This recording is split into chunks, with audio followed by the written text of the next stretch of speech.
யார்கிட்டையும் ஜாதி பார்க்கறது இல்லை சார். சிவபெருமான் யார்கிட்டையும் ஜாதி பார்க்கறது இல்லை. நீ ஏழையா பணக்காரனா?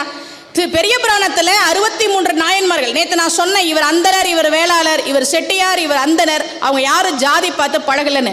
பெரிய புராணத்தில் 3 பேரை தான் தெய்வ சேக்கிழார் ஐயர்னு சொல்றார். 3 பேரை தான் தெய்வ சேக்கிழார் ஐயர் அப்படின்னு சொல்றார். ஆனா அந்த 3 பேரும் ஐயர் கிடையாது. 3 பேரும் ஐயர் கிடையாது.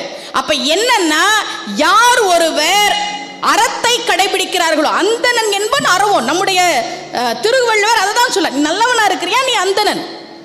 எல்லா வரலாறுகளையும் எடுத்து பாருங்க, சாமி பேதம் பார்க்காது சார். ஸ்ரீரங்கம் இருக்கு, ஸ்ரீரங்கத்தில் பெருமாள் ஜாதி பார்க்கிறாரா? பெருமாள் ஜாதி பார்க்க மாட்டார், மனுஷன் ஏற்படுத்தினது அது.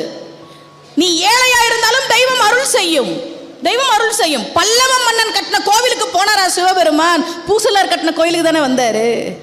பல்லவ மன்னன் ஒரு பெரிய கோயிலை கட்டிட்டு சிவபெருமானை போய் கூப்பிடுறார், சாமி கும்பாபிஷேகம் வச்சிருக்கேன் வந்துருங்க. இவர் சொன்னார், சிவபெருமான் சொன்னார், கும்பாபிஷேகமா? ஆனால் அந்த தேதி இல்லை, நான் பூசலார் கட்டின கோயிலுக்கு போகிறேன்ப்பா. பூசலார் கட்டின கோயிலா? எனக்கு தெரியாமல் எப்படி பூசலார் கோயில் கட்டியிருக்கிறாருன்னு தேடி வரான்.